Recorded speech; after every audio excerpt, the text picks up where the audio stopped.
Hello, good morning. So it's my 20 minutes now, and I'm glad you're here, and I'm glad I'm here.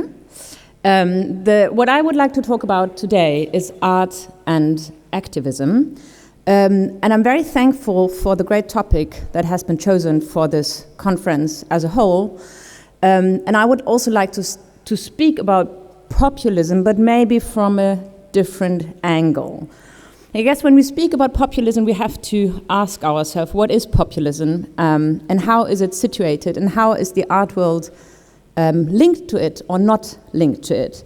And we have heard a lot, and rightfully so, about how populism is a threat to the art world in the last days. So one can think of populism as something that is opposed to the art world. It's an enemy, it's a foe, it's an antagonist, and it's the opposite of the art world. And we have heard many cases where this is true, so I'm not denying that. But I think we should also consider that populism is also, in a lot of respects, an accomplice, a sponsor, a relative, a friend, and someone who endorses the art world, and that's what I would like to talk about. That's maybe a more unfamiliar thought, but I think there are many links we should consider and should be aware of. Actually, I'm going to do that in putting forward art projects that have been done lately and that consider these links to populism and to populist politics. And the first one I would like to start with is a book that has been published recently by Andrea Fraser. I'm sure you're all familiar with her. Andrea Fraser, the performance artist, who's now a professor at UCLA. Also, that is an interesting development that she sort of left the art world, and not left the art world, but sort of took a permanent position as a professor at UCLA. And she's best known for her performances on institutional critique, and she has published a book called 2016 in Museums, Money and Politics. And I think for me it's one of the most important books that have been published within the last years. And what she does in this book, for everyone who's not familiar with it, she analyzes 128 American art institutions, money-wise, with its money ties, with its political ties, and sort of the criteria for the art institutions that come up in her book is that they have a yearly revenue of at least $2.5 million. And the other criteria is that this art institution is linked to the contemporary art world in some sense. So they have to do contemporary art exhibitions on a regular basis. So these are the two criteria. And she writes, and I quote from it, and for the translators, it's everything also up here. So I quote from the book, and she says, the 2016 US general election transformed politics nationally and globally. Through campaigns bolstered by attacks on vulnerable populations, the vilification of the media and cultural elites, and proposals to curtail civil rights and civil liberties, it elevated to the White House a billionaire political neophyte who went on to assemble the wealthiest cabinet in art history. So that's her introduction, why she took 2016 as a starting point. And we should also remember it's the first cabinet that has a former art dealer as a Minister of Finance now. So that's also something we should be aware of. And she goes on, the growing political influence of wealth on and in government in the United States has led social scientists and other observers of politics to conclude that our system of government is no longer a democracy, a government by the people through elected representatives. Instead, the United States has become a plutocracy, government by the wealthy. And that's something important, and now we come directly to the art world, no surprise. She says conservatives who ran as populists did so in order to rule as plutocrats. So there's a direct link she makes, and I think that's a very good observation, of populism and plutocrats. So they run as populists and they end up ruling as plutocrats. And now comes the art world. Sorry, that's a long quote, but it's a lot of information. I thought I better put it up here in a quote. Art organizations in the United States have also benefited from increasing concentrations of wealth. The 128 arts organizations included in the study had combined total revenues of over $4.2 billion in 2015. Despite the common identification of many art museums as public institutions, most operate with little or no democratic input, oversight, or recognition of government support. Instead, with well-publicized fundraising galas and donor recognition on nearly every wall, many art museums have become prominent showcases for highly concentrated private wealth, identifying that wealth with generosity, creativity, and cultural accomplishment. So what she says basically is that the art institutions are sort of the showcase of plutocratic rule. They are sort of the institutions that sort of make this look as if this is a sort of beneficial way of governing for the public. So the institutions are still called public, but in fact they are plutocratic institutions. And Andrea Fraser has also written a short article in Art News where she says, and I think it brings it to the point, it's time to consider the links between museum boards and political money. And she says, contemporary art museums are enabled by the same forces that are corrupting our politics. So in that sense, plutocracy and populism is part of the art world and not necessarily its enemy. Andrea Fraser is not the only person who has observed this and has said sort of there's time to act, and a lot of artists have actually acted in lately. And I'm just bringing up some examples I'm sure you're all familiar with, but I think it's good to bring them all together.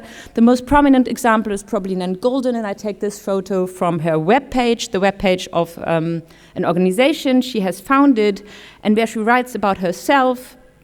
And I'm sure you're all familiar with the protests against the Sackler families, and she writes, I survived the opioid crisis. I narrowly escaped. I went from the darkness and ran full speed into the world. I was isolated, but I realized I wasn't alone. When I got out of treatment, I became absorbed in reports of addicts dropping dead from my drug, OxyContin. I learned that the Sackler family, whose name I knew from museums and galleries, were responsible for the epidemic. This family formulated, marketed, and distributed OxyContin. And I decided, okay, I don't even have it on my slide, so I guess I decided to act against it, something like this. And she has been amazingly successful with what she did, and I have just brought up some of the headlines. So the New York Times in July wrote, Louvre removes Sackler family name from its walls, and Hyperallergic, and I think Hyperallergic is one of the platforms that have followed these protests most closely, writes, Payne Sackler, that's the organization Nan Goldin has founded. Payne Sackler storms Guggenheim and Metropolitan Museum for financial ties to opioid manufacturers. The Guardian wrote, this is blood money, Tate shuns Sacklers and other urged to follow. There was an article also on ArtNet, and it says, in a landmark decision, London's National Portrait Gallery drops a 1.3 million gift from the Sacklers, and another headline from Hyperallergic which says, that's the same, sorry. Payne Sackler storms Guggenheim and Metropolitan Museum for financial ties. So there are a lot of museums who have that have disconnected themselves from the Sackler family and their donations. And again, you have the Sacklers were one of the most prominent donors in the art world, and he is an artist who says, actually, we should look into this, and we should look into what kind of money we are accepting and what kind of consequences go with that. And then Goldin says on her page, I've turned my opioid addiction into activism. So that's my theme, artists at activists as activists, and I'm also showing here a Sackler against Sackler protest in a museum. And I think we are all aware that this is not entirely new, but what is new is the kind of success some of these activist groups have had lately, which we didn't see in past times. And I just want you to remember, because also I'm sure you're all aware of this, what has been done in the past also. And the most prominent example that comes to one's mind is probably Hans Hake's 1971 exhibition in the Guggenheim Museum, the famous exhibition that got so famous because it never took place. Hans Hake was invited to do an exhibition in the Guggenheim Museum, curated by Edward Fry, but the museum director, Thomas Messer, decided in 1971 that it should not take place for the reason that Hans Hake in one work wanted to document the dealings of a real estate company called Schapolsky and et al., a Manhattan real estate holding, and he wanted to document how they make money by purposefully sort of running down some houses in order to sort of resell them, to get the premise and resell them afterwards. So he wanted to document this, and I think the interesting point in this is also that he never planned it as an activist artwork, but really what he did, he just took publicly available content and put it into his documentation. It was never any kind of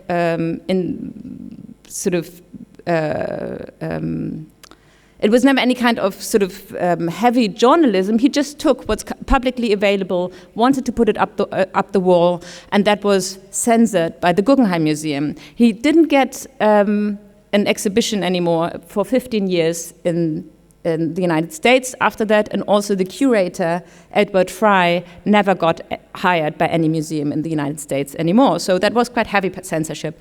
So what happened afterwards is, although Hake did not plan it as an activist thing, is that there was a lot of activism around it after it was censored, and that people sort of engaged for Hans Hake in vain, but still sort of wanted to draw public attention to it.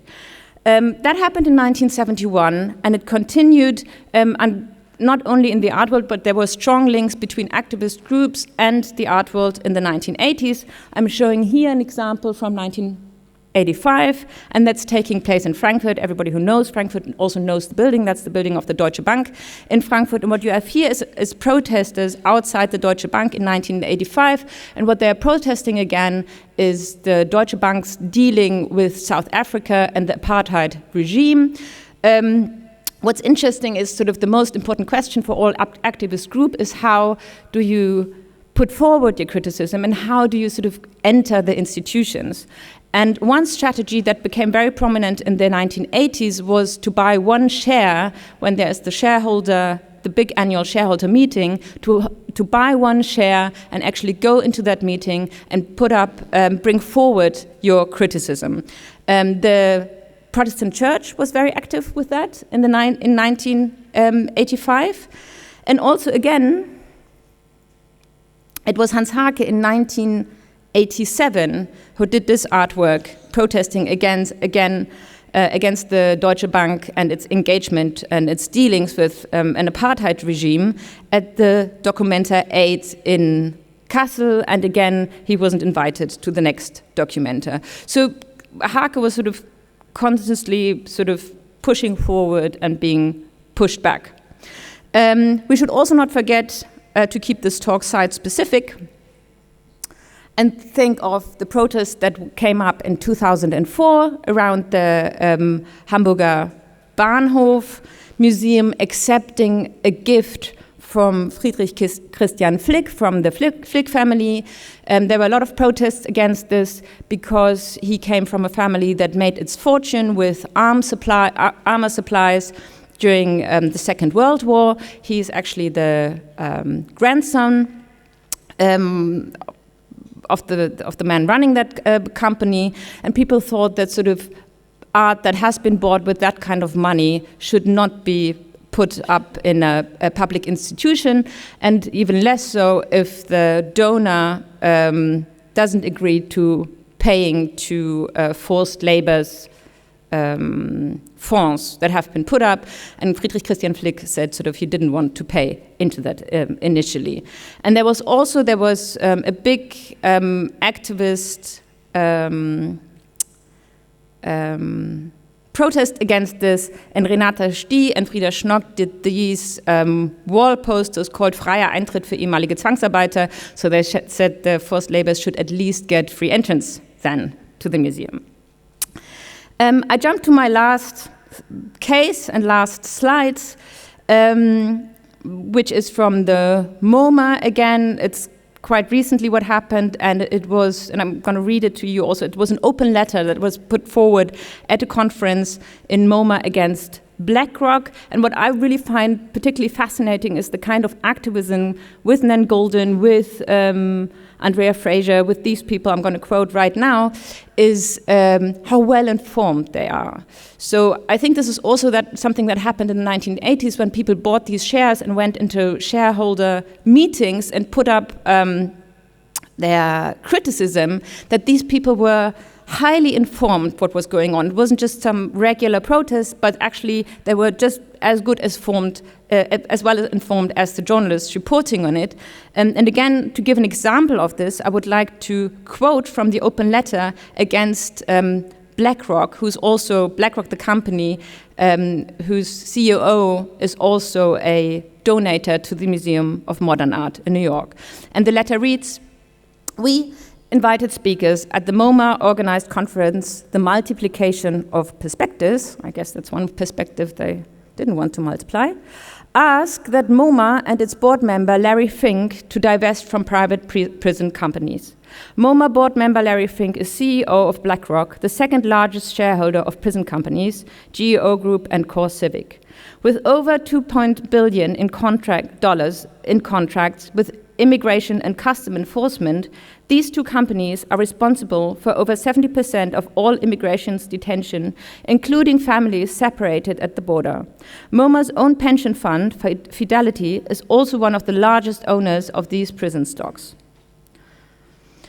These prisons punish for profit, break up families and communities, detain immigrant children, and impede visits. These prisons are racist, violent, and routinely violate human rights. Detained migrants are denied due process. These prisons cut costs, deny medical care, and serve barely edible food.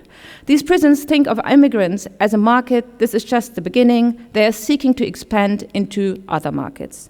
If the MoMA board are not convinced of the injustice, we ask that Larry Fink and the MoMA board meet with the concerned artists, community leaders, immigrant rights organizations, and detainees to hear the real story about the prison shares they own."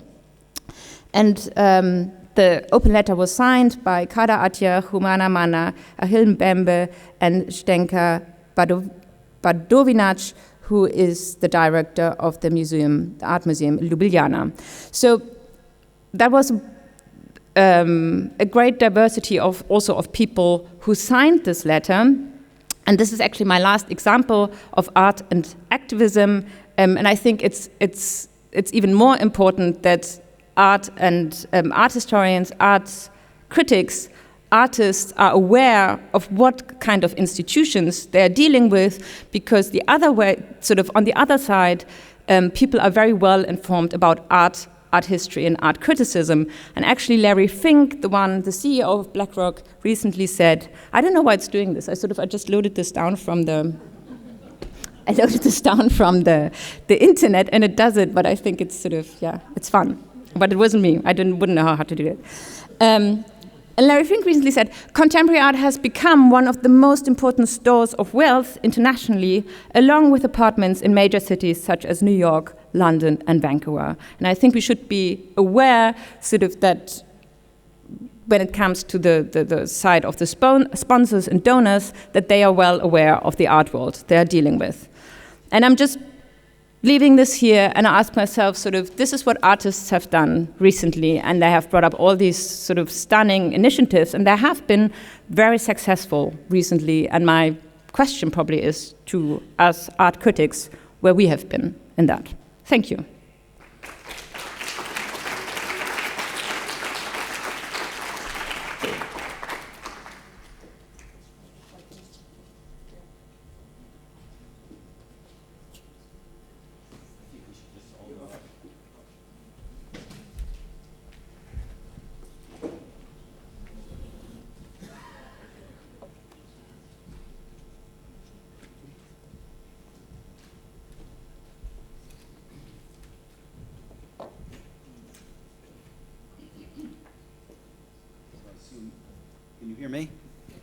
Yes? Can you hear me? Yes. Hi. Welcome for this session, which will revolve around Mischa Kuball's project with Gregor Lersch at the Jewish Museum Berlin, res.o.nant, as a question of what is public art. Mischa has done a lot of public art. The museum, Gregor is the head of exhibitions at the Jewish Museum Berlin and the curator of res.o.nant, and Mischa is an artist who has worked a long time in the public art realm and is also a professor of public art in Cologne. So I'd like Mischa to start with the project, and then the project briefly, and the project will raise questions along the lines of both populism, what is populism, and how does it get discussed among art critics, in museums, and in the public sphere. Yeah, thanks, Norman, for welcoming us here on the stage, and good morning to everyone. In summer 2017, I received an email being invited to the Jewish Museum to meet the program director Leontine Meyer von Mensch and Gregor Lersch and Klaus Teuschler, to look at a space which has been dedicated for 18 years since the museum has been open to the public as the so-called education center.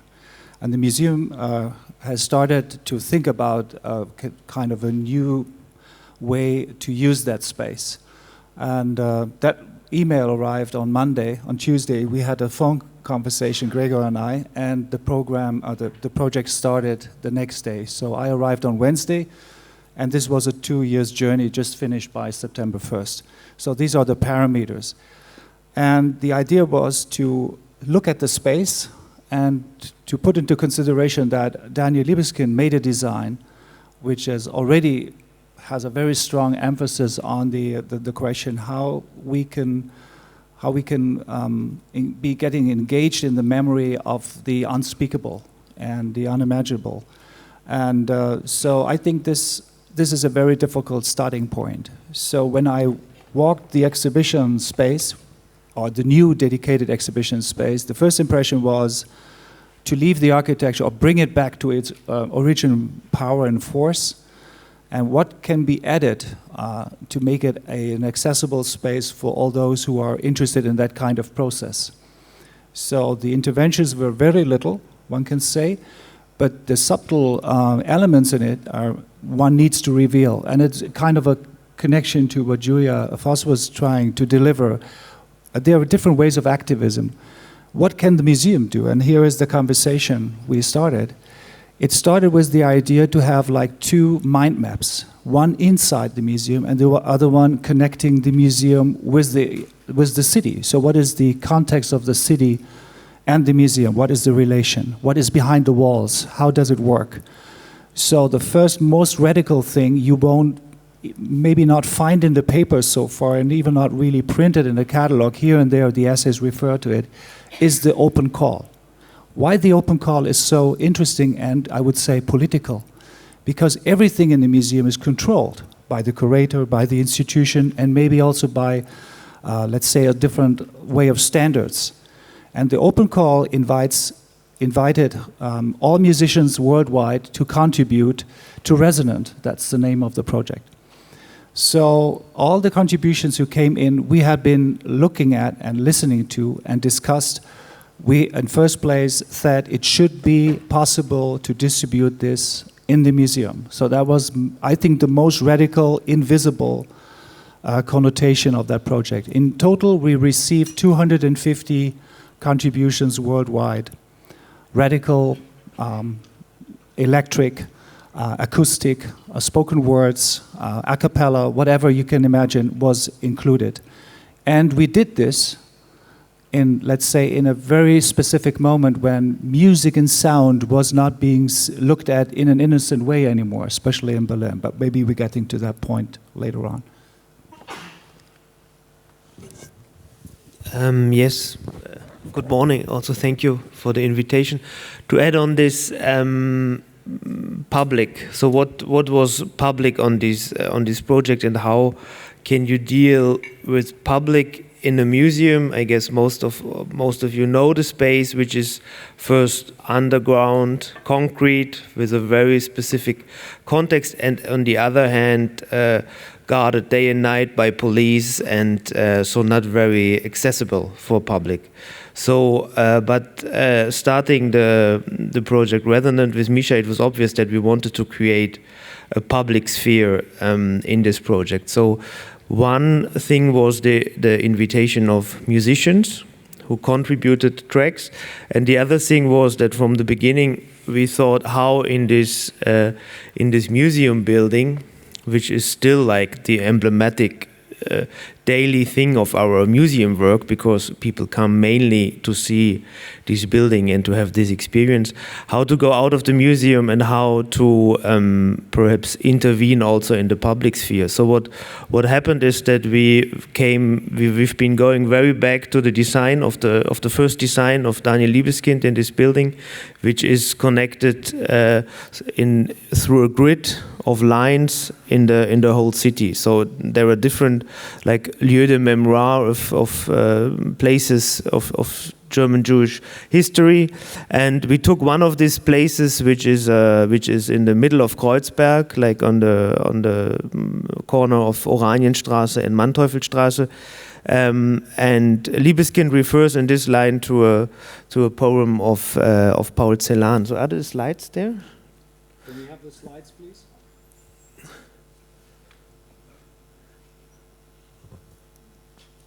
The first one, please. I think but there's one before.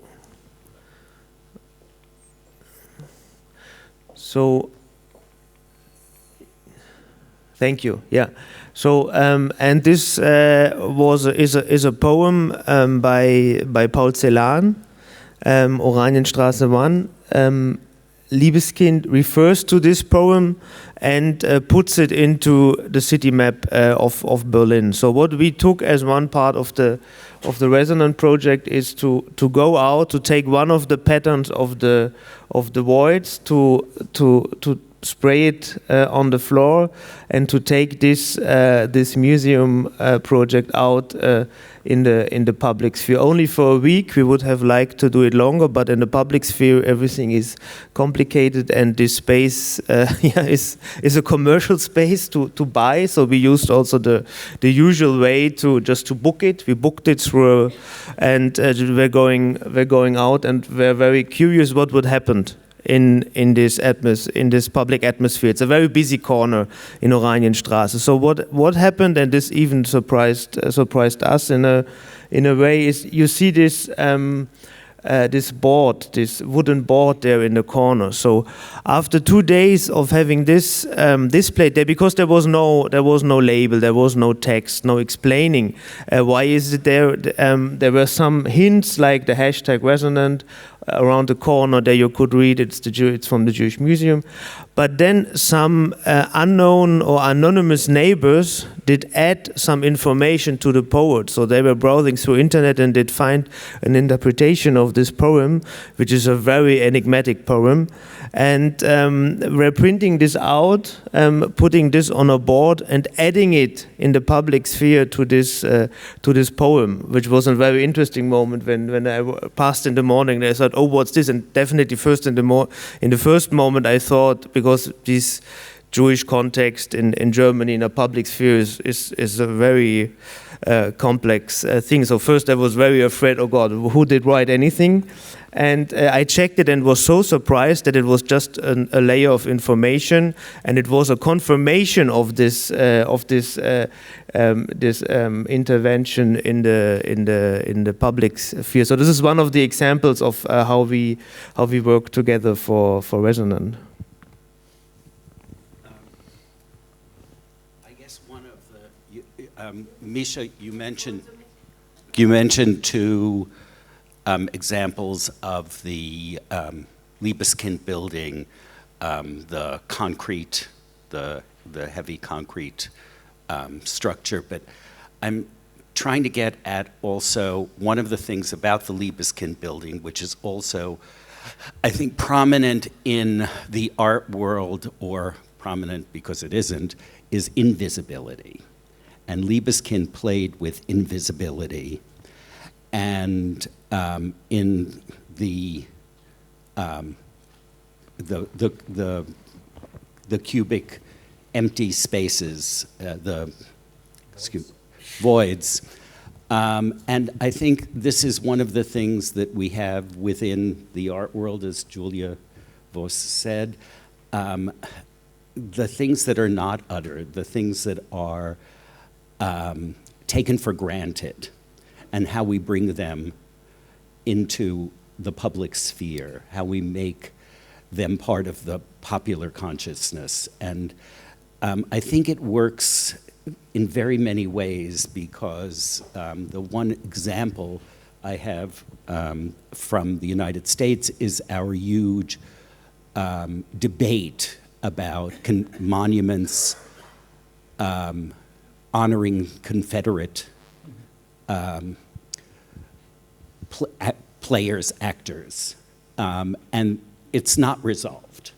But one of the things that I think is most important about that is to get the discussion out in public. Now, the other thing is that your project, Resonant, your project, our project, everyone's project, happened during a time where there was a large discourse about what the Jewish Museum should be doing, and what another exhibition in the Jewish Museum was properly or improperly taking part of.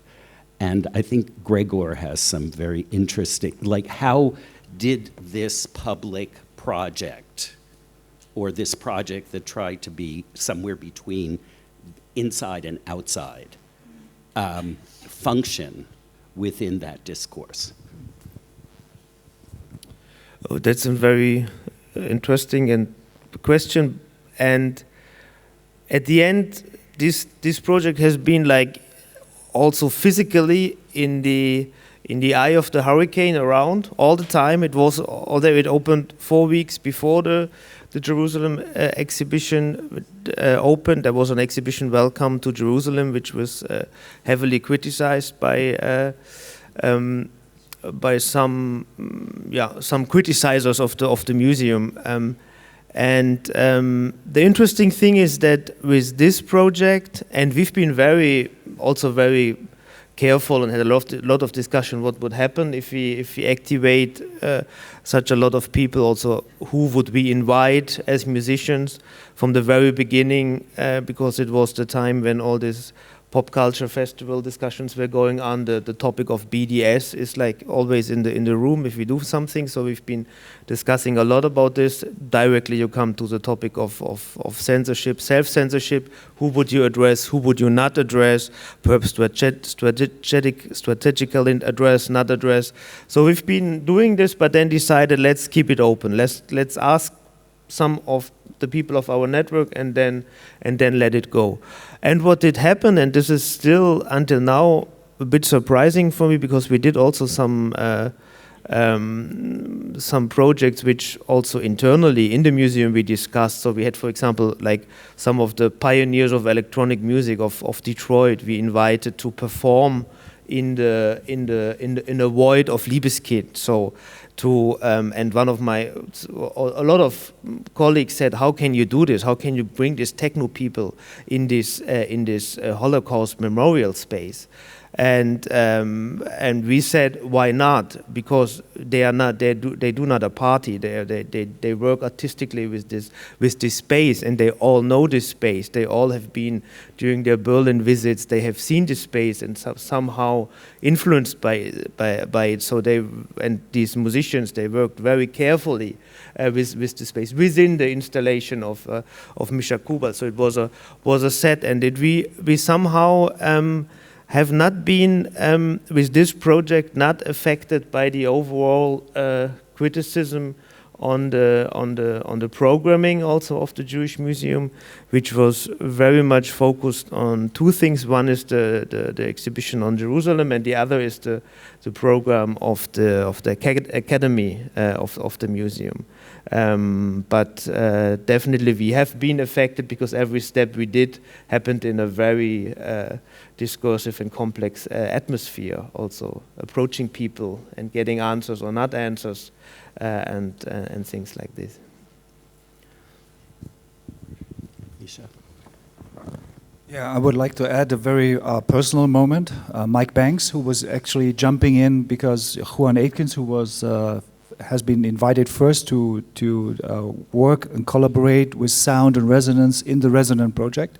He couldn't travel he had an injury and he couldn't travel to Berlin. So Mike Banks was coming over and taking his place. And there are two things I remember. We were waiting for him. And he called and he said, "Mischa, I cannot get into the building because there's so much police out there."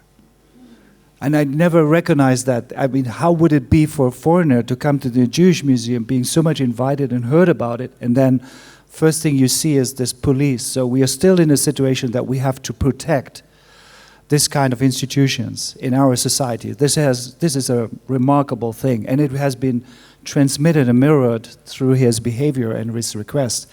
And the second notion was, then he was putting his setup, and he was in the installation, and the lights were turning around, there were flashes, kind of a ephemeral structure. In that structure, he made his setup, and then he called his mother. And the mother cried on the other line in Detroit, and she said, "I'm so proud of you that finally, being a member of the Black Jewish community in Detroit, now you end up to perform in the Jewish Museum in Berlin." And we never ever sensed it, and we never ever thought about this, let's say, complex identities we are dealing with. It is not black and white. It is not even black, white, and gray. It's so diverse. And then you were mentioning that also in reflection to the art and, let's say, to the complexity of activism. All the people we invited, that was clear. It is not making another techno event. Even though people like Dimitri Hegemann, who came from, he was running the Tresor, he came and said, would be a perfect place to do performances here. True, but all the people we have been inviting, they took into consideration, let's say, the weight and the frightened of that particular part of the German history. But maybe that's not only a moment of silence, the way we speak out and the way we introduce different voices, also coming to the publication, which is another tool to operate with the project in public outside the building. We really carefully invited in total 18 writers, she and he writers, and contributing from various perspectives in the world, looking at that specific experience. And I think this is another way to avoid a single channel reception. And I think there is this BDS danger that people say, oh, this is a BDS supporter, so this person needs to be criticized or needs to be rejected, as we are now facing it with Walid Raad, if he's going to receive the Aachen Kunst Prize or not, which is going to happen next Sunday. And I had a phone call because we are now meeting today, and he said to me, I never asked to be shortlisted for this award, and now I'm in the middle of that trouble. You know, he is an activist artist, and we knew that. If you invite Hans Haacke, you cannot be surprised as an institution to be criticized. And I think this is the fact, I really admire the decision Leontine and Gregor had made, that to invite an artist and not knowing what is the result of this process, but being ready to go for 2 years under the condition of a strong activism through the media, that people were accusing the museum, this is not a Jewish museum, this is anti-Jewish. Even Benjamin Netanyahu started that last October. And to stand and not kind of move away or reject or withdraw from that commitment we made, I think that is brave. And maybe that's a little answer to your question, where we are standing now. I think this is uniting artists, curators, museum directors, critiques, to stand against these populistic attempts. I would just like to add before, excuse me, I'd like to add another wrinkle to the issue is with Julia's Julia, right? Presentation on activism and the political economic power that is invested and channeled through museums, that at least we in the United States are under enormous pressure to diversify museums, to diversify programs, to diversify collections, and diversify certainly audiences. And that runs, to me, in contradistinction to the standard support of museums. So it's like two ends pulling each other in opposite directions. And how can one even justify the diversification given the absolute power structure of the museums and galleries as institutions? So. Yeah, I guess that's, the question is who's putting up the pressure and whether the pressure is, is being, if people keep up the pressure. I think if we look at Germany, we have a development where we also have more and more private donors rather than public funding. We have an explosion of institutions. We have many institutions, and in order to survive, all of them need to cooperate with private donors, which sort of in general is not bad, but there is certainly a trend to make the workings of these institutions less transparent. And a big issue here is taxes, because a lot of money that's coming there is coming from, because it can be taken off tax, but that means because the tax law is, in German we say under Geheimhaltung, it's not public. There are a lot of things we cannot even publicly inquire because by law it's protected that we don't know sort of how much money and what money is coming. So I guess there's still a lot more to do, and to diversify is a good point, but I think there are also all kind of escape routes where you sort of do a kind of formal diversification and in the end sort of it doesn't really become a public institution still. And I think what would be really needed is one showcase of a democratic museum, of what that could be. And I'm still waiting for the kind of director or sort of or group of activists or whoever who put up that kind of model institution that says, listen, we can do it differently and we're going to show how we can do it differently. That would be a good point of start. Yes, adding on this, and I think this is a very, if you refer to the museum as an institution, and it's very important to mention the discussions about the ICOM definition and the changing of the ICOM definition and the involvement of the communities, which is also under terms of populism highly interesting, because what does it mean if your community of the museum uses tendencies of populistic approaches or pushes pressures or goes in a direction which you as a liberal open institution wouldn't agree on? And I think this is one of the reasons why a lot of the museums do not really agree on this definition how it is right now, and would like to, and it's not only the self-protection of institutionally, I don't want to get involvement of the communities, it has also very current and has a lot to do with the current tendencies. So what happened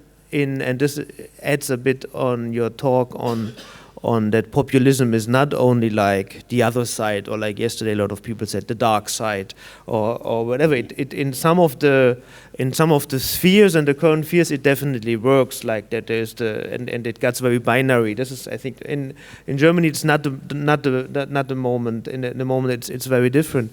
It's everyone uses this pressure that populist tendencies did put in a public sphere. So And what we faced in the Jewish Museum, or what we could observe in the time frame of 2 years, where the different players of with their very different political agendas did like criticize through Twitter, through then one of the rather conservative gets an article in the Welt, rather from the left wing gets an article in the Zeit. So you put up a pressure from different sides, really new alliances in terms of this is pro-Israel with a slight Muslim critic discourse. They put this up, they put pressure, and everyone waits until you do the mistake.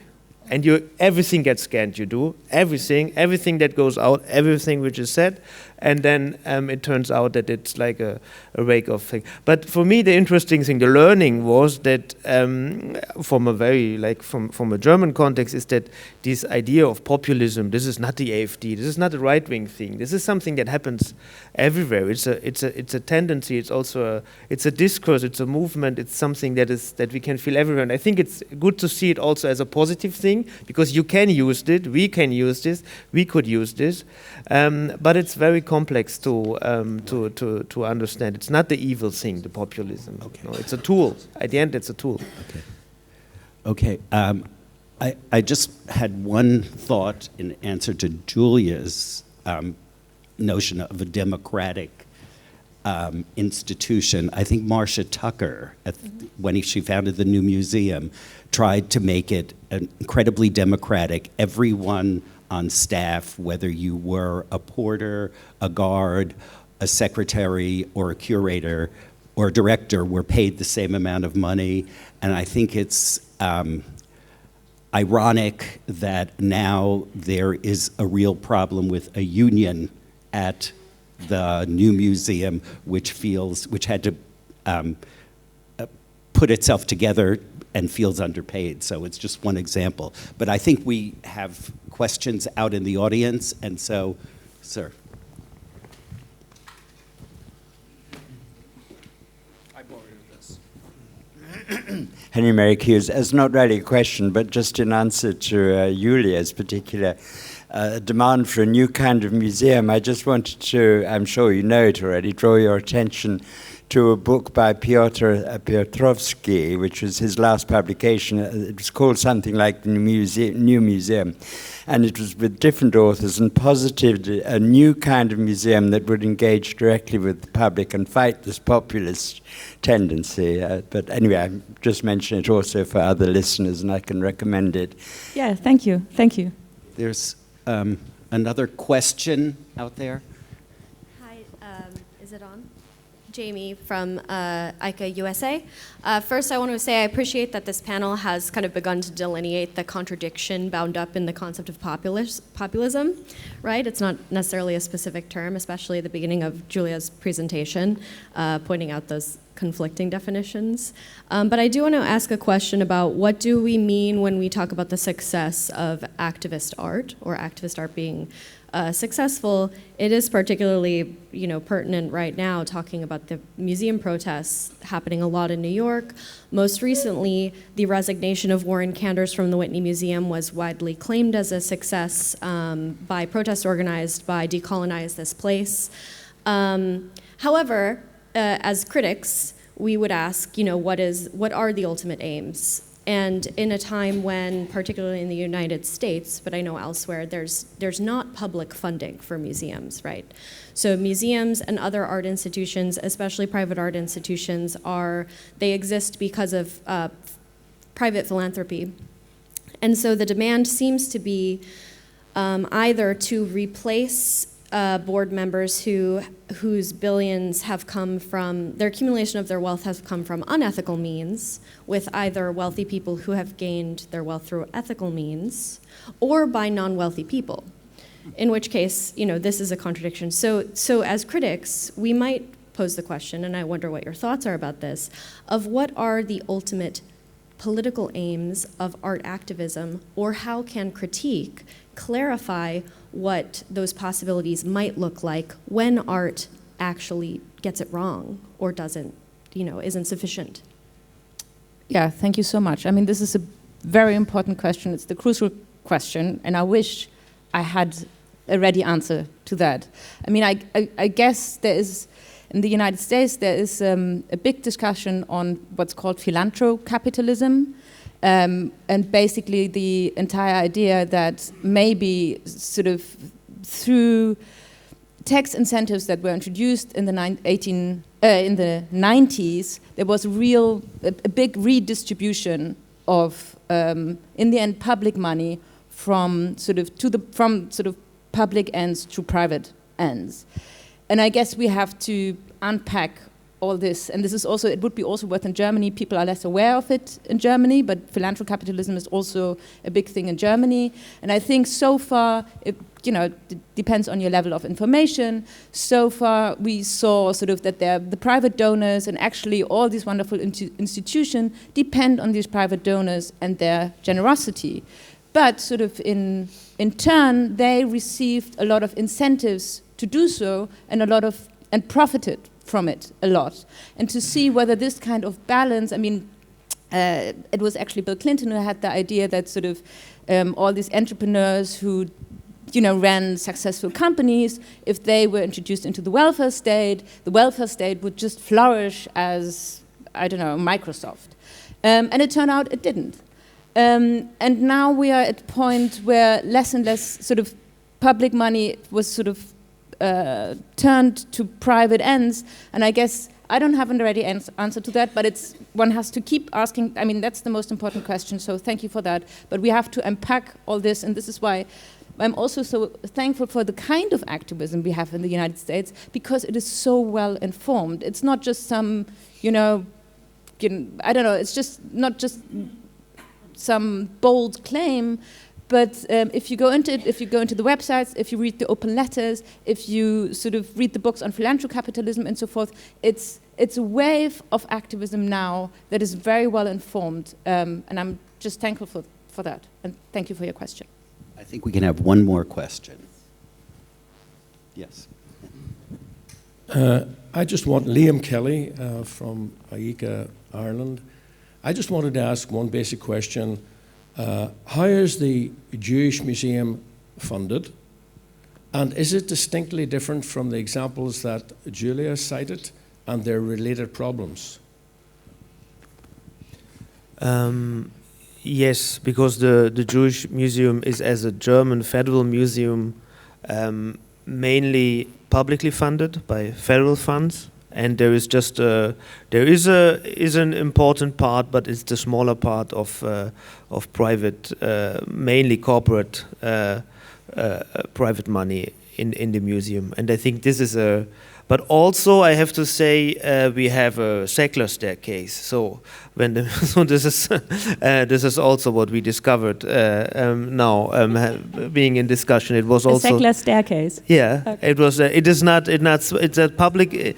It's not called like this, but the huge staircase in the Liebeskind building, which is like a very important moment when you go up to the permanent collection, which will be open in May, which is closed right now, is funded by secular. So because when the museum was opened, there we had a German Jewish American director who was and we have a very American system. We have a department for development. We have a lot of private money also involved. So, but it's at the end the big part, and also the whole structure beyond it is federal. So we are public. We can say we are a public institution, and also our board is mainly has mainly members out of the political sphere and not from the private sphere. I think we have to close now, and I thank you for your attention. Thank Julia, Mischa, and Gregor, and all of you. Thank you.